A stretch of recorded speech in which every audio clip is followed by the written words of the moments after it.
Hola, buenos días.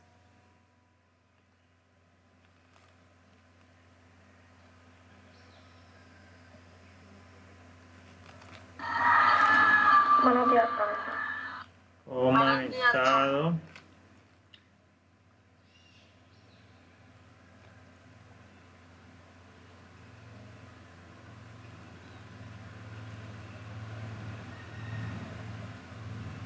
Bien, lamentamos haberlos hecho esperar, pero es que tuvimos una falla con el internet aquí en el colegio y casi nos deja sin conexión.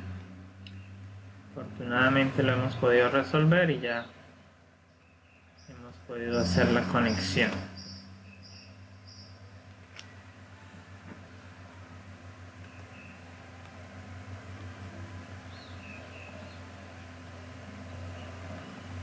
Así que mientras van ingresando voy a ir tomando lista. Por favor, los que están por allí van contestando. Enciendan su cámara. Hoy estamos a 29/07. Botello. No ha llegado. Castro. ¿Está? Díaz Daiwer. ¿Está? Enrique Gustavo. Gustavo sí está.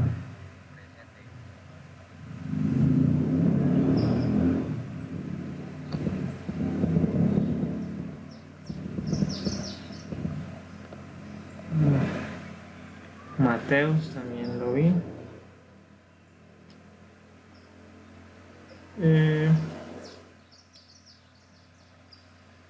García Michael. Señor, ¿No tienes cámara? señor, Entonces no veo. Le he pedido que enciendan la cámara y solo alcancé a ver por ahí la de Mateus.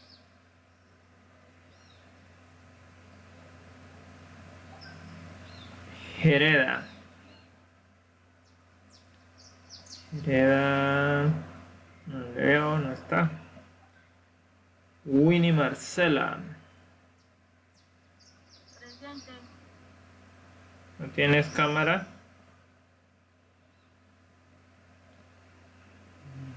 Tengo problemas y no. Ok. Ronnie. Presente. Caballero. ¿Cómo ha estado? Nos preocupa su situación. O sea, bienvenido a la clase, todo chévere, bonito. Pero he notado que he estado calificando los trabajos que llevamos y no has hecho una sola entrega. También del periodo anterior estás debiendo cuerpo, alma y espíritu. Y no ha llegado la carta para nivelar ni nada. Entonces, por favor, haz los arreglos porque si no estamos más grave cada día.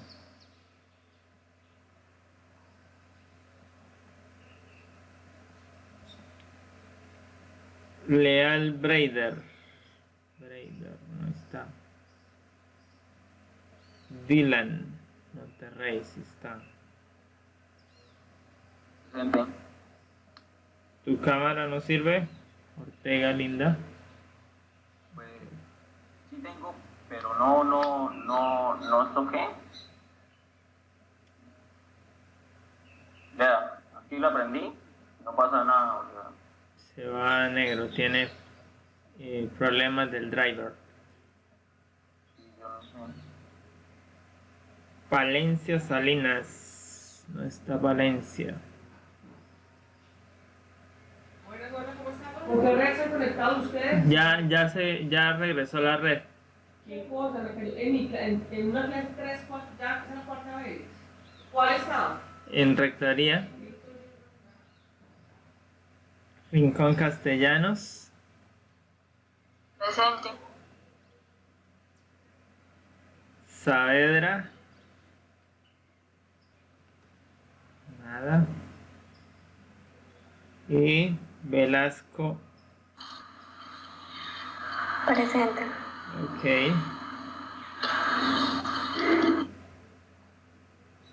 Muy bien. Por ahí vi ingresar a Brader. Brader. Tiene que ingresar más tempranito. Ve al Brader. Entonces, como le decía a Ronnie, ya calificamos los trabajos que teníamos pendientes allí de las entregas. Estuvimos calificando el día de ayer, así que ahí ya están las notas. También ya las colocamos en plataforma. Las puede ver en Classroom o las puede ver en plataforma. Plataforma, recuerden que no todos pueden acceder si no están al día. Pero en el Classroom sí todos pueden revisar cuál fue su nota y entonces tener allí lo que necesitan.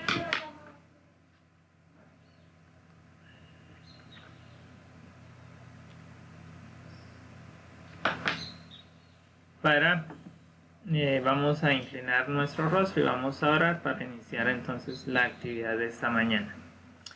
Querido y amado Señor, te damos gracias a ti por tus bondades, por tus misericordias. Oramos, Señor, para que tú nos acompañes, para que podamos estar bajo tus cuidados. Colocamos en tus manos cada uno de los estudiantes del grado octavo, para que tú les bendigas, para que tú les guardes, para que les ayudes. En el nombre de Jesús, amén.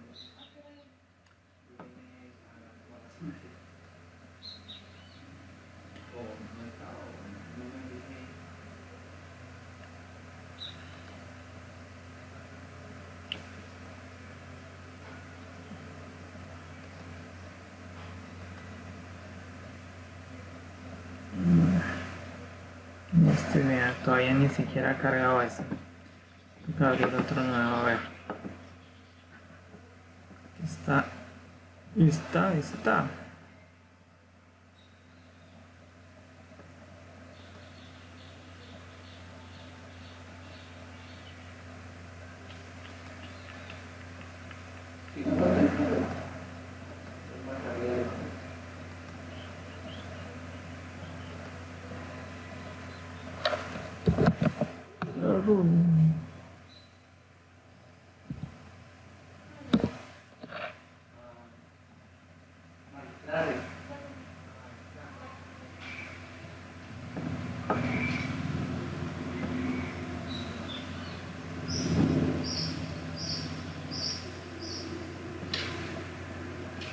Hoy amaneció lento. Tenemos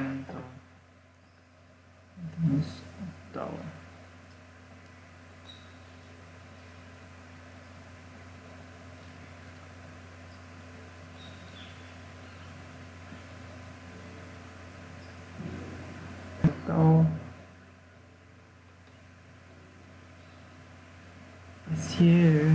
Paciencia.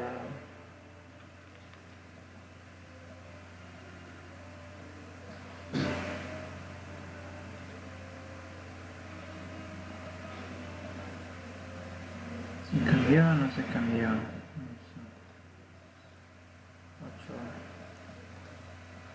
Personal. Recordarles, sí, que hay que organizar nuestra identidad en Google para que podamos tener entonces los nombres acorde a lo que hemos solicitado. Entonces, a partir de hoy voy a descontarles en la nota 5 puntos a los que no me han organizado este asunto, porque pues ya es hora.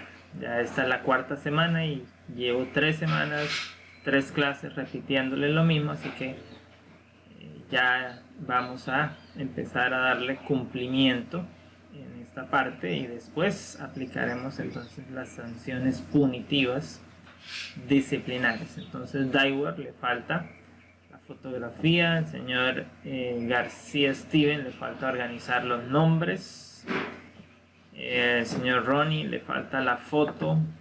Recuerde que si usted no tiene la foto, solicítesela a su titular. El señor Cristian Palencia le falta organizar los nombres.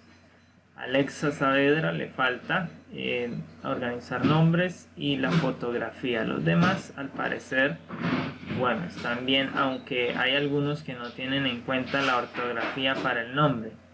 Recuerde que los nombres inician con letras mayúsculas, al igual que los apellidos, porque son sus nombres propios. Si usted aprende a escribir y a aplicar esa regla en su nombre, pues no va a tener problema con esa aplicación ortográfica sobre los nombres de países, ciudades o determinadas empresas, donde usamos entonces la misma regla ortográfica.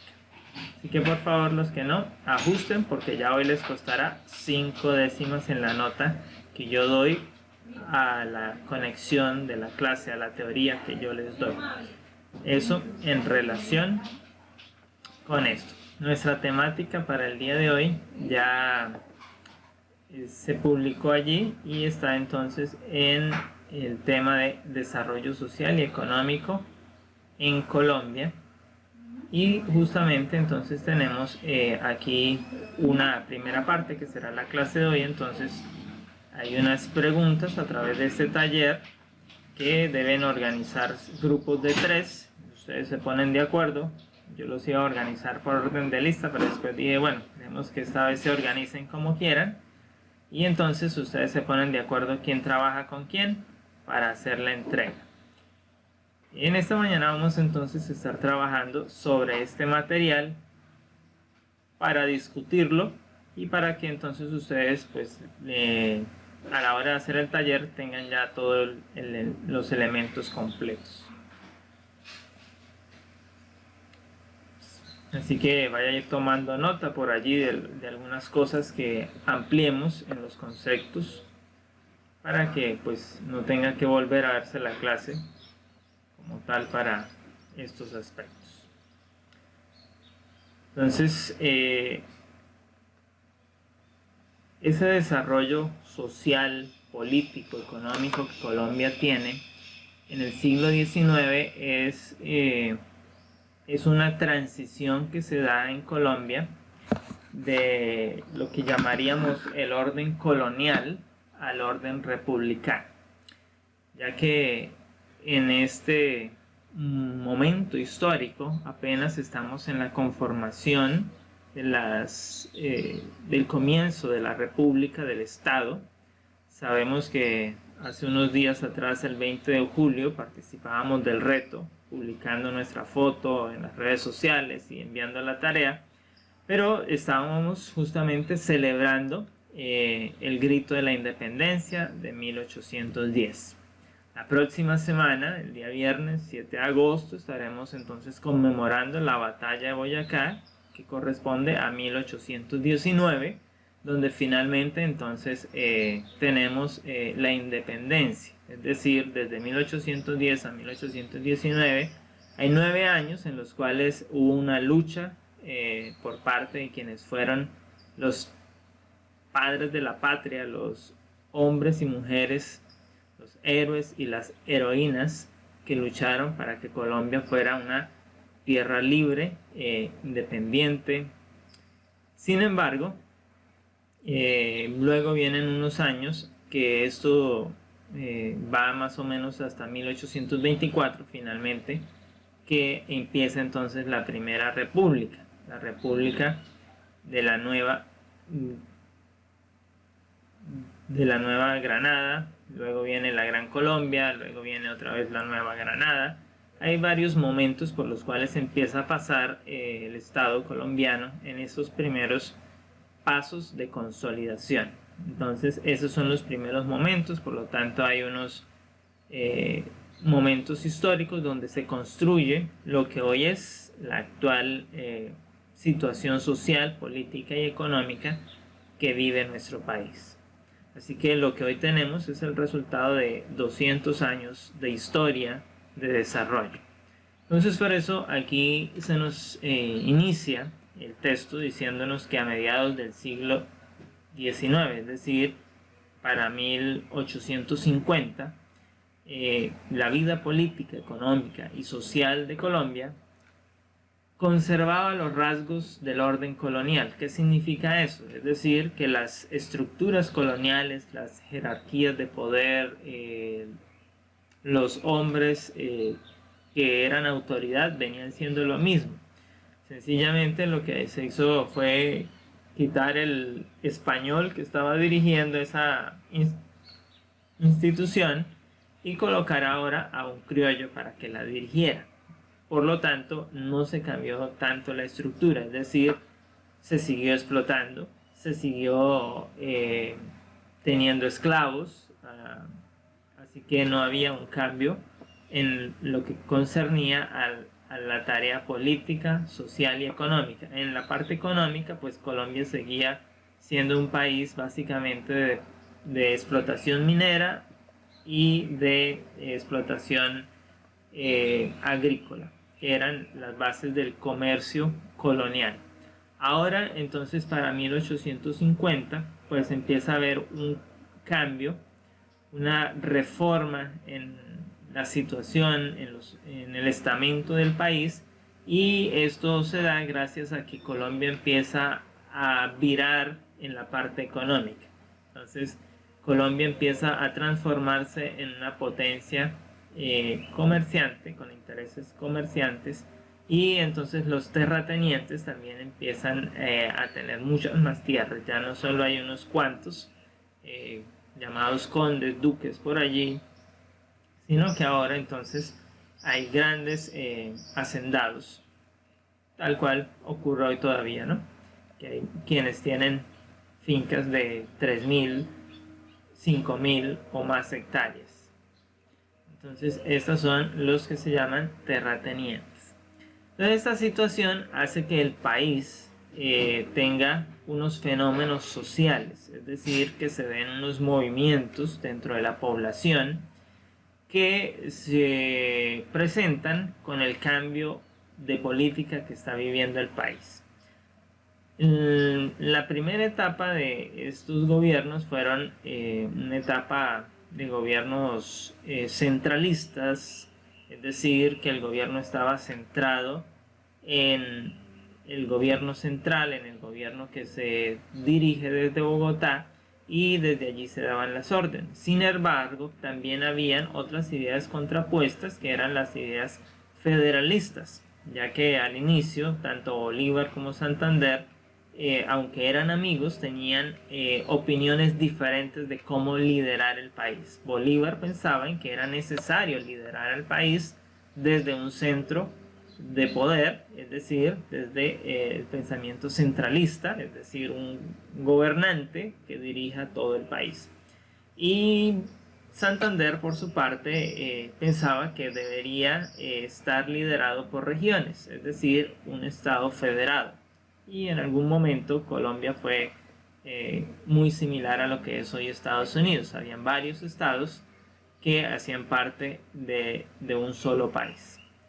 Para la etapa que conocemos como República de Nueva Granada, que es la etapa entre 1832 y 1858, entonces se nos presentan estos primeros cambios estructurales en la forma de hacer política y que genera unos movimientos sociales en el país. Estos cambios sociales entonces están liderados por dos grupos o por dos actores en este campo. Están los artesanos y están los jóvenes liberales. Los artesanos son esa agremiación que agrupa todo el sector manufacturero de aquella época. Entonces están quienes trabajan la tela, quienes trabajan los sombreros, quienes hacen los canastos, quienes hacen las cerámicas, quienes trabajan la orfebrería, el herrero. Todos estos están agrupados entonces en este término que llamamos artesanos. Y ellos entonces ven unas condiciones que está colocando el país, y como ellos son, hablando de un centro poblado, de una pequeña ciudad colombiana de aquel momento, entonces si empezamos a decidir, a organizar, a revisar los habitantes de la ciudad, básicamente estos conformaban una clase social especial y lo que ellos dijesen o la intención de ellos podría marcar la diferencia en el desarrollo político y económico de esa región o del país como tal. Entonces es donde se estructuran las llamadas sociedades democráticas, porque ellos empiezan a poner de manifiesto qué es lo que quieren o cuál es su voluntad política. Y dentro de eso entonces pues surgen estas nuevas asociaciones que justamente pues son influenciadas por ese contacto que aún mantiene Colombia con el viejo mundo, especialmente con el continente europeo, con Francia, con Alemania, y a donde muchos de los criollos enviaban a sus hijos, especialmente quienes eran hijos de comerciantes o de hacendados, los enviaban a estudiar en el extranjero, es decir, a Europa, y ellos regresaban pues con estas ideas, porque es difícil no impregnarse de ellas en un centro educativo cuando es la política de momento que se estaba viviendo en Europa. Entonces regresan a Colombia y empiezan a desarrollar ese modelo económico, que es un modelo basado en el proteccionismo, es decir, hay que proteger la empresa nacional, hay que proteger el producto nacional, hay que resguardar entonces cada uno de estos aspectos, y para ello hay que gravar, es decir, ponerle un impuesto a los productos extranjeros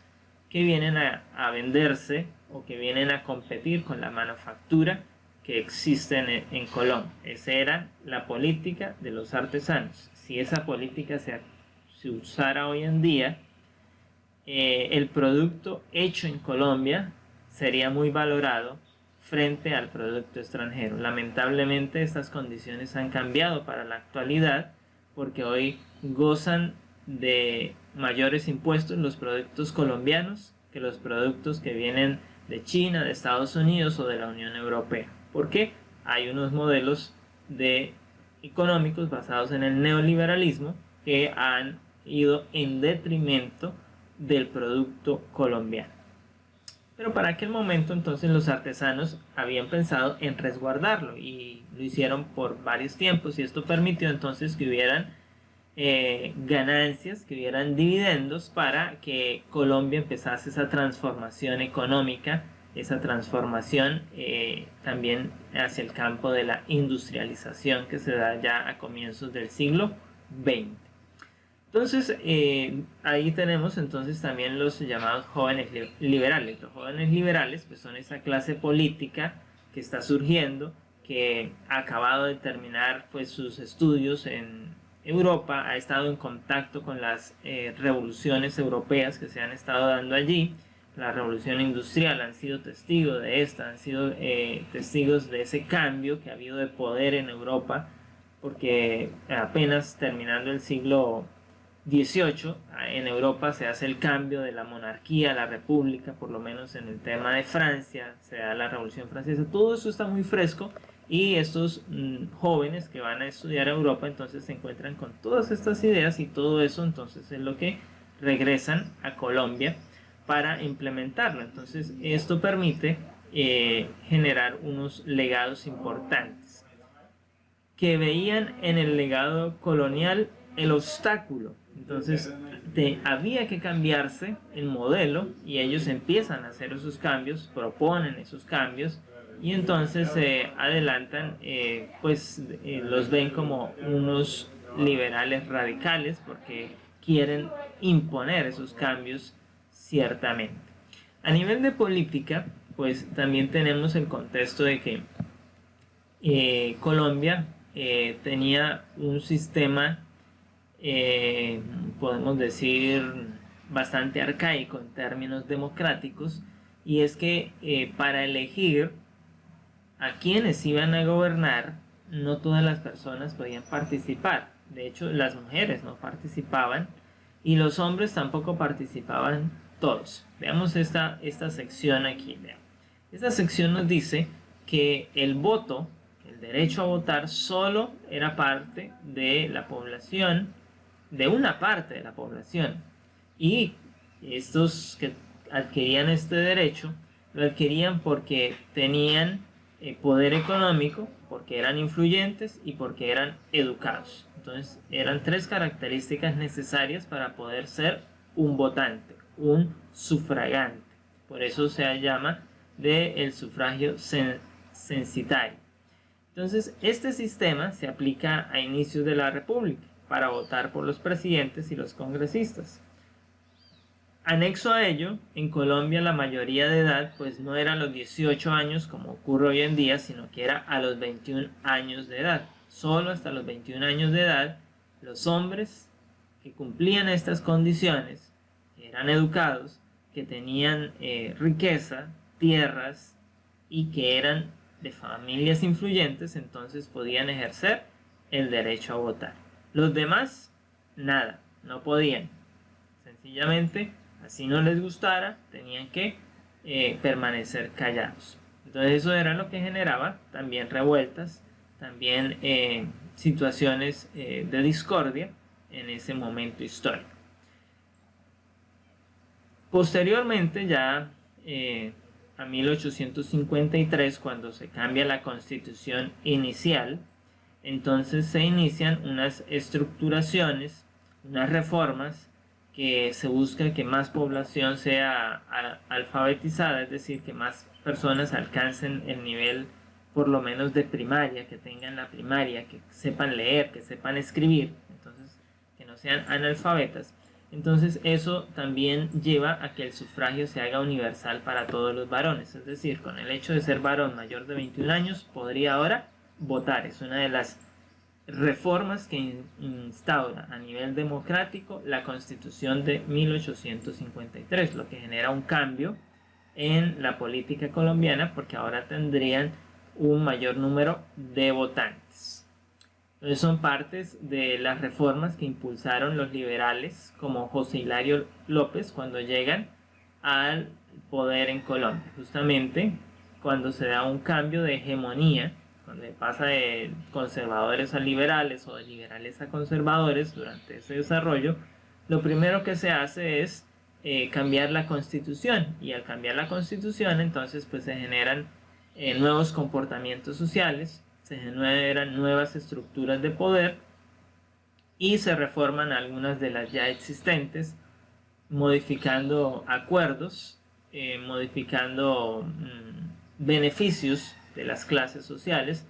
Y justamente entonces aquí se nos dice que cuando estas reformas empezaron, entonces comenzaron también entonces a levantarse el descontento entre los artesanos, el clero, es decir, la iglesia, y los grupos sociales que se veían afectados por las reformas. Entonces es un movimiento, es un momento histórico donde hay mucha revuelta social, donde hay bastante protesta a causa de esas reformas que buscaban libertades. Entonces la Constitución de 1853 es la constitución que a nivel de libertades permite que los esclavos sean libres. Es decir, a partir de esta constitución en Colombia ya no sería legal la esclavitud. Es en esta constitución en la que se le pide a los terratenientes que liberen a los esclavos, que de ahora en adelante ya no serán esclavos en sus tierras, sino que serán libres, hombres libres de ir y venir a donde quieran. Y entonces cambia el modelo económico, porque hasta ese momento, si yo era el hacendado, yo tenía en mi finca 100 esclavos, los cuales trabajaban para mí, yo solo les daba comida y un vestido por ahí para que no les pagaba educación. Ahora, cuando tengo que verme obligado por la ley a liberarlos, entonces tengo que empezar a pagar la mano de producción de los cultivos de la finca, y justamente esto es lo que empieza a generar ese movimiento social, ese movimiento de protesta, porque obviamente los terratenientes se vieron afectados directamente.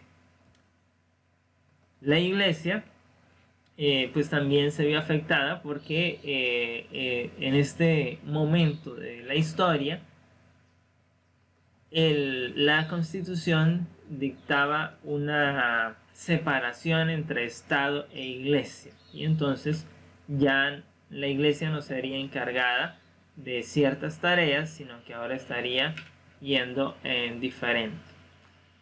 Posteriormente a esto, pues también se da un cambio hacia, en el nivel político de Colombia, de administrar el país, se da un cambio hacia el federalismo. Entonces Colombia ahora pasa a llamarse República de los Estados Unidos de Colombia, y entonces allí empiezan unos procesos diferentes, porque se nombran unos estados que son, que crean sus propios ejércitos, que crean sus propias administraciones, y que rinden en algún momento pues cuentas al gobierno central que estaba en Bogotá.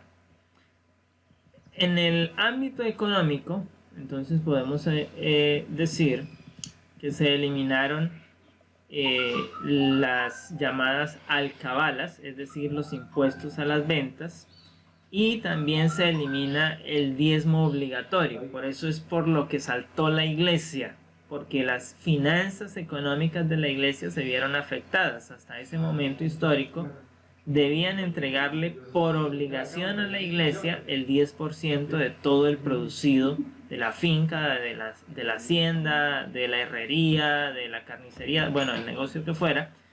Y entonces ahora la Constitución dice que no es obligatorio, sino que si el ciudadano quiere devolverlo, pues será una cuestión de fe, una cuestión de principio, pero no será una ley que tenga que hacerlo. Y eso obviamente, entonces la iglesia saltó, y esa era el mayor ítem que generaba la protesta del clero, de la iglesia.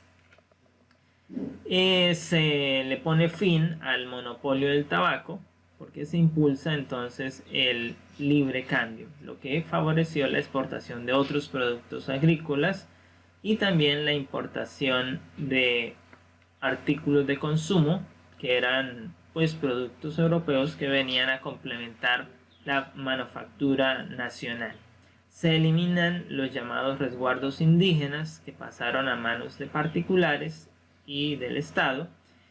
Es decir, aquí hay una afectación, en este término podemos decirlo así, hay una afectación directa a lo que es los derechos ancestrales de la población indígena, porque en otras medidas se les expropian los territorios o se les restringen, se les recortan esos territorios.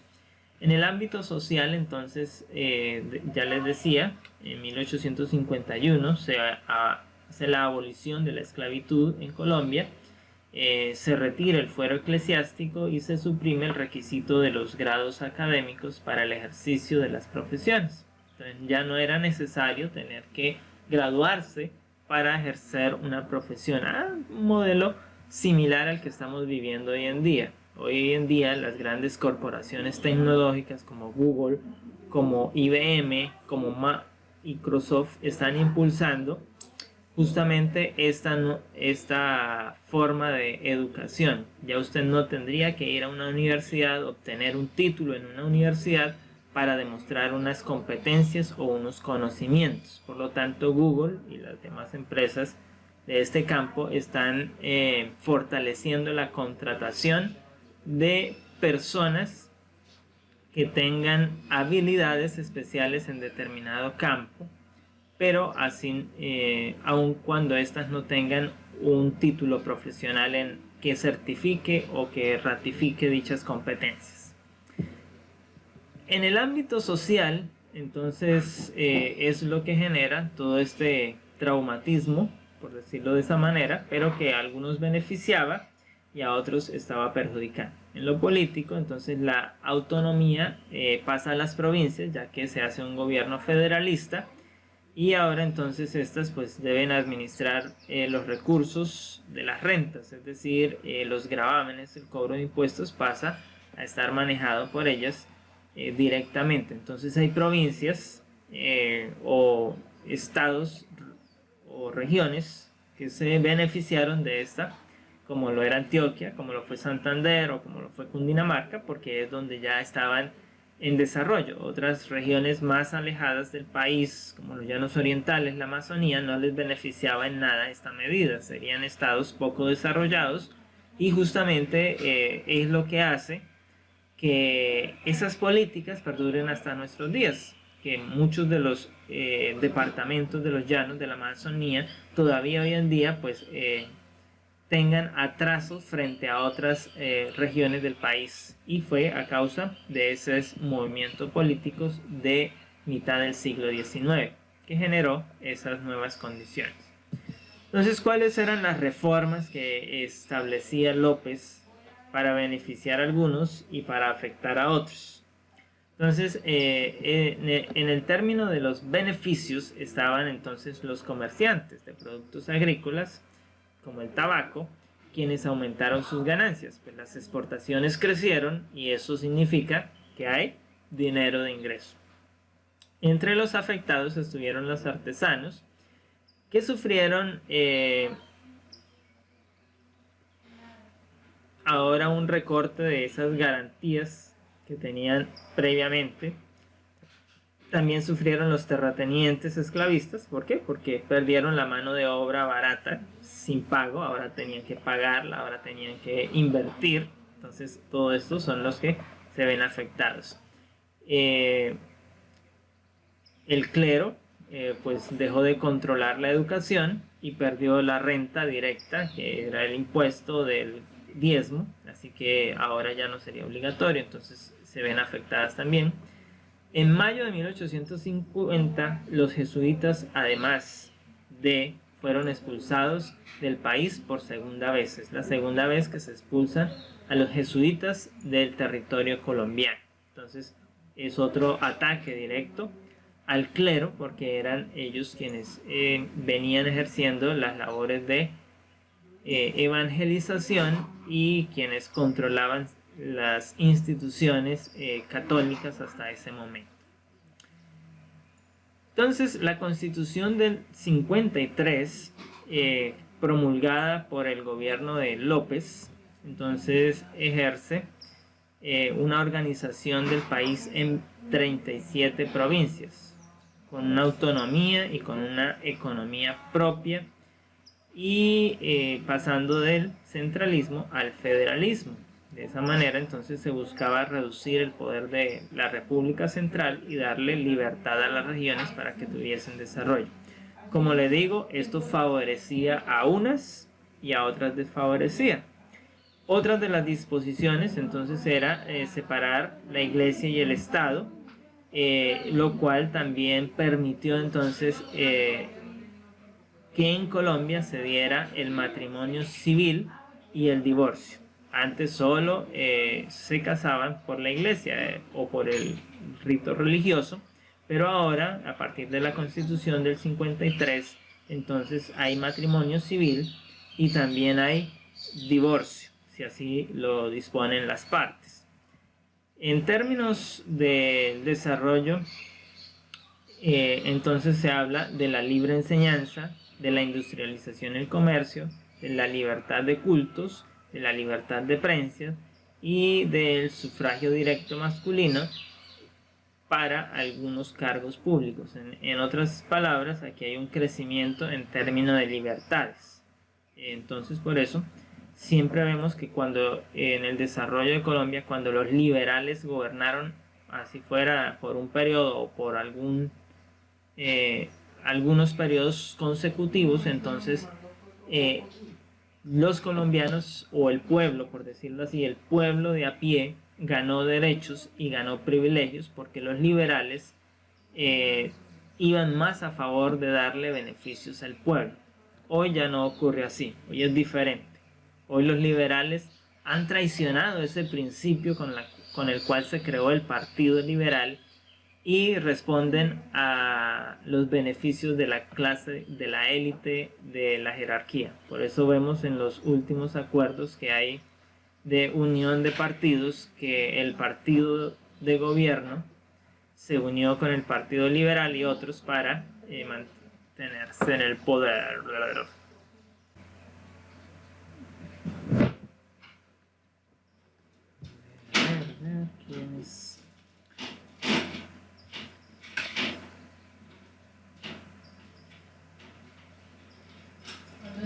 el 17 de agosto es festivo, ¿alguien sabe?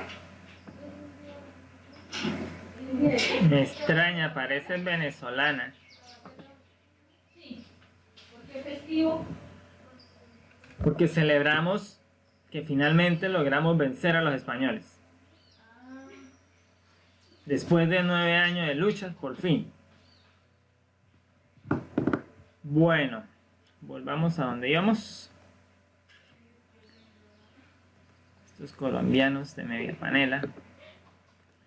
Bueno, entonces esos son los cambios que generó esta constitución, que trajo esos nuevos elementos a la estructura del desarrollo colombiano y de las libertades, como les decía. Entonces, cuando gobierna, por lo menos en el pasado, cuando gobernaron los liberales, el pueblo se benefició, recibió más derechos, recibió más privilegios, y la clase, la élite, perdió privilegios, la iglesia perdió privilegios.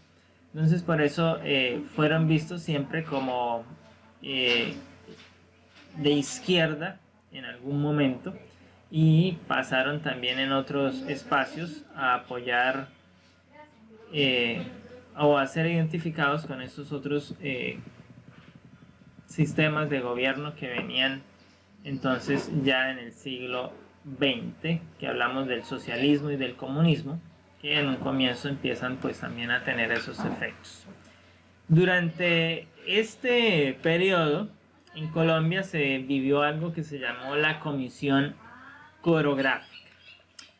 La Comisión Coreográfica es un movimiento, o bueno, más bien dicho, una investigación o un proyecto científico que se lleva en la Nueva Granada después de la llamada expedición botánica. La expedición botánica había sido en el momento de la colonia uno de los primeros mapeos de investigación que se realizan en el territorio del Colombia, y ahora entonces tendríamos el segundo movimiento de tipo científico investigativo que se realiza en Colombia, que se llama entonces la Comisión Coreográfica. Esta es impulsada por los gobiernos liberales, especialmente por la administración de José Hilario López, y integra un objetivo que era hacer una descripción sistemática del territorio nacional que mostrara sus recursos naturales, sus climas, su relieve, su hidrografía, las tradiciones de la población, y tenía la misión de elaborar el mapa de la República.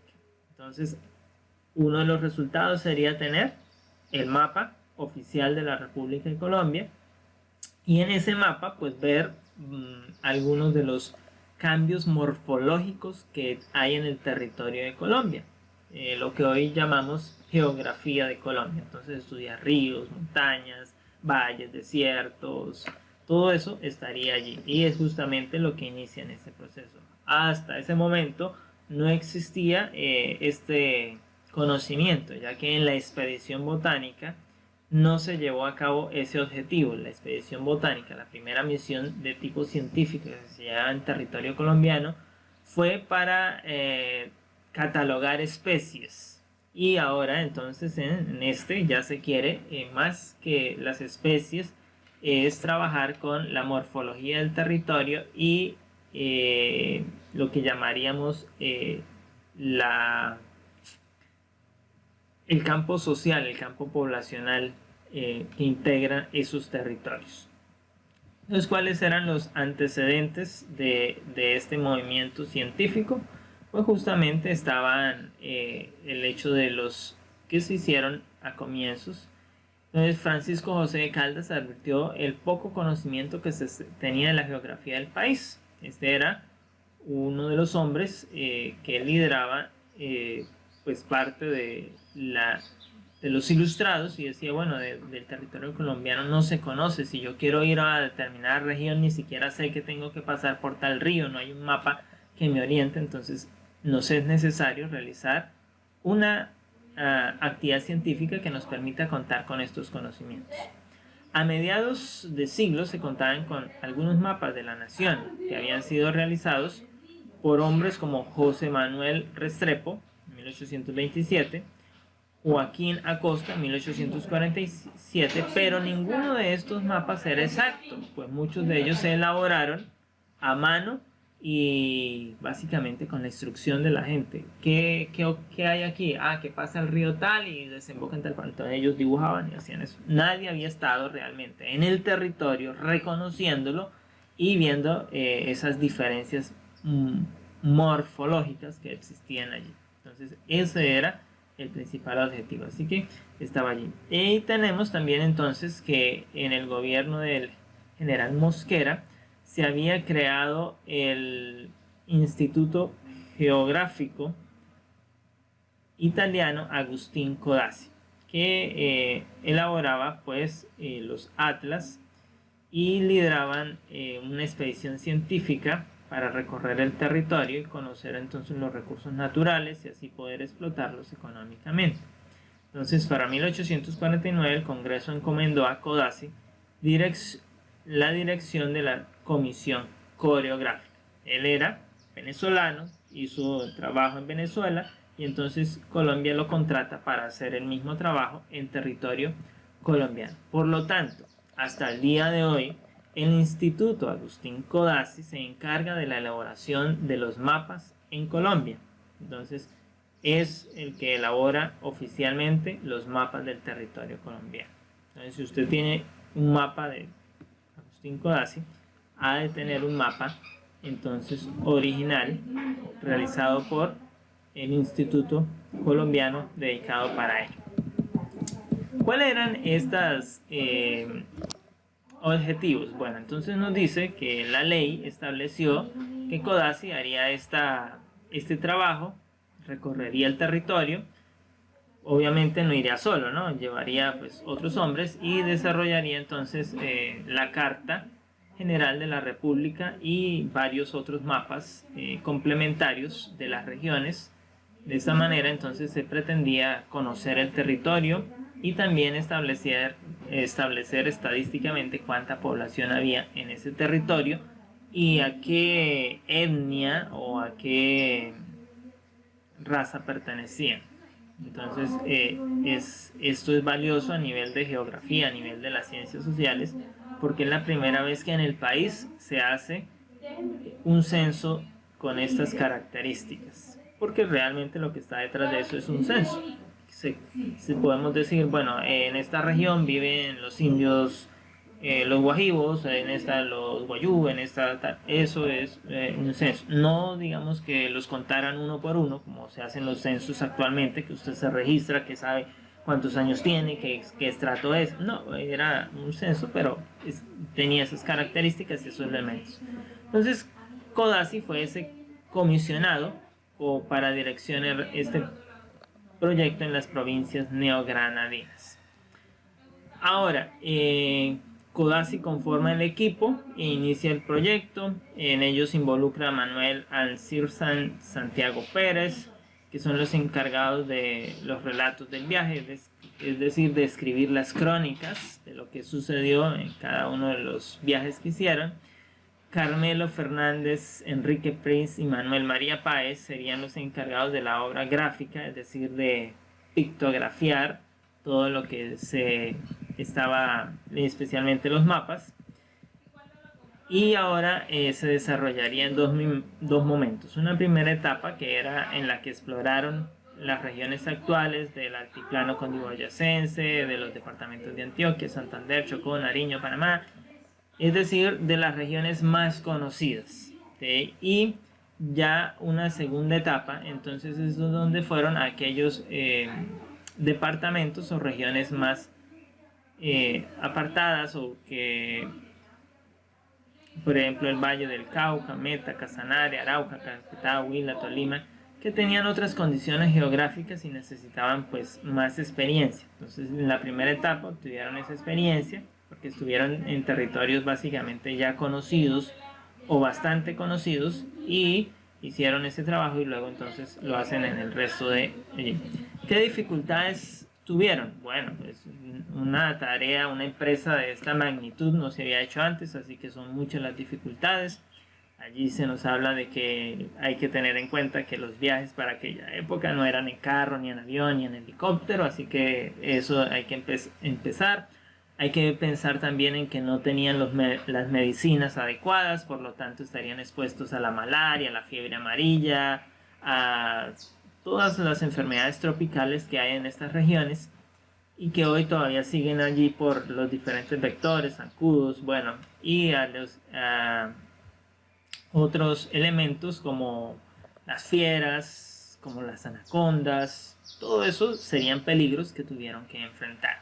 Los resultados, entonces, nos entregan la cartografía para Colombia, nos entregan la descripción etnográfica de la población colombiana, nos hacen un detalle de los estudios botánicos para Colombia y nos hacen unas ilustraciones que permiten entonces tener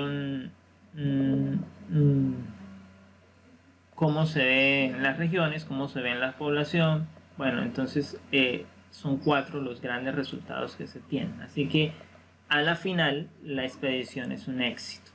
Esos son entonces lo que tenemos que contarles de esta primera etapa de los cambios sociales, de los movimientos sociales, políticos, económicos que llevan hacia la transformación de Colombia. Ahora, con todos esos conocimientos que arroja la Comisión Coreográfica, pues se empiezan otros movimientos más fuertes de tipo científico, de tipo educativo. También con esa información se pueden acceder a nuevos modelos de administración y entonces hay nuevas transformaciones. Esperamos que con esto les haya quedado claro el asunto y puedan entonces responder al taller que está dispuesto. Recuerden que pueden trabajarlo en grupos de 3. Esperamos que no tengan dificultades. Deseamos que tengan una feliz mañana y nos vemos en la clase de dentro de 8 días. Que el Señor les bendiga.